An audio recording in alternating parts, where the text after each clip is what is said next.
السلام علیکم دوستو، آج ہم بات کریں گے ایک انگریزی لفظ آؤٹ گوئنگ کے بارے میں، جو کہ اردو میں باہر جانے والا یا ملنسار کے طور پر استعمال ہوتا ہے۔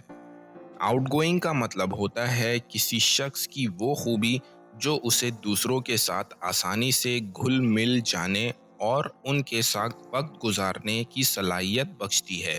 مثلاً اگر کوئی شخص پارٹیز یا اجتماعی تقریبات میں آسانی سے شامل ہو جاتا ہے اور نئے لوگوں سے ملنے میں ہچکچاتا نہیں، تو ہم اسے آؤٹ گوئنگ کہہ سکتے ہیں۔ She is very outgoing and loves meeting new peoples. وہ بہت ملنسار ہے اور نئے لوگوں سے ملنا پسند کرتی ہے۔